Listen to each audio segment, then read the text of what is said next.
জয় নিতাই, রাধে রাধে গোবিন্দ। আমি বিক্রম বিশ্বাস, শ্রীধাম তালকড়ি পাটবাড়ি এসেছি। লোকনাথ মন্দির, রাধা গোবিন্দ মন্দির, এটি আমাদের পাটবাড়ি, যা এশিয়া মহাদেশের মধ্যে একটি বিখ্যাত ধাম। আর কয়েকটা দিন বাদেই বৈশাখ মাসের, নমস্কার বাবাজি, বৈশাখ মাসে হচ্ছে 11 তারিখে অধিবাস। আচ্ছা, অধিবাস তাহলে পড়তেছে আপনার হচ্ছে 25 তারিখ, 25শে এপ্রিল। 11 তারিখে অধিবাস, তাহলে 12 তারিখে নাম, 13 তারিখে নাম, 14 তারিখে নাম, 15 তারিখে আসছে ভোগ। যেন হচ্ছে কি বারে অধিবাস আর হচ্ছে একদিন ভোগ আর 3 দিন নাম। তাহলে হচ্ছে আপনার শনিবারে পড়তেছে অধিবাস, 25 তারিখ হলি। জয় নিতাই, রাধে রাধে গোবিন্দ। আমার নাম প্রদীপ বাবাজি, বলছি তালপুরে আসলো, শ্রীরাম তালপুরে আসলো, প্রথমের সঙ্গে জন্মস্থান আসলো, গুরুদেব গুরুদেবের আশ্রম, ঠাকুর মশাই জন্মস্থান ক্ষেত্রে রাজশাহী। এই যে নির্জন তিথি আসছে বাবাজি, এটা কি নরোত্তম দাস বাবাজির জন্মতিথি?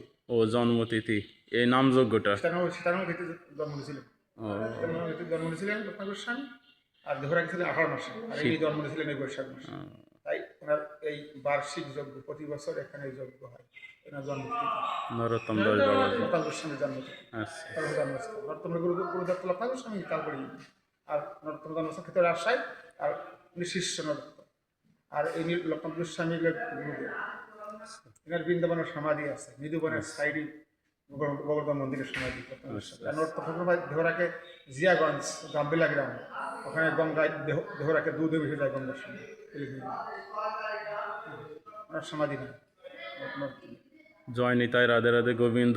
জয় নিতাই, তালকড়ি শ্রীধাম লোকনাথ ও রাধা গোবিন্দ মন্দিরের বাবাজি, প্রদীপ বাবাজি, যে যেখান থেকে দেখছেন সেবায়িত বাবাজি সবাইকেই অগ্রিম নামযজ্ঞের নেমন্তন্ন করছেন। যে যেখান থেকে দেখতে পাচ্ছেন বন্ধুরা, অবশ্যই সবাই নিমন্ত্রিত। হ্যাঁ, সবাই অবশ্যই, সব বান্ধবে সবাই আসবেন। শ্রীধাম তালকড়িতে এসে আপনারা নামযজ্ঞের যে ক্রিয়াকর্মে যোগদান করবেন, প্রসাদ পাবেন, হরিনাম শ্রবণ করবেন, সবাই সবান্ধ হবে, সবাই নিমন্ত্রণ। জয় নিতাই, রাধে রাধে গোবিন্দ। নমস্কার বন্ধুরা, আর কয়েকটা দিন বাদেই সেজে উঠেছে, দেখেন এখন এই সাজসজ্জার কাজ চলছে, মন্দিরটি সুন্দরভাবে সাজানো হচ্ছে। আর মাত্র কয়েকটা দিন বাদেই এখানে সারা বাংলাদেশের ও অন্যান্য রাষ্ট্রে ও দেশের থেকে অনেক ভক্তরা আসবে।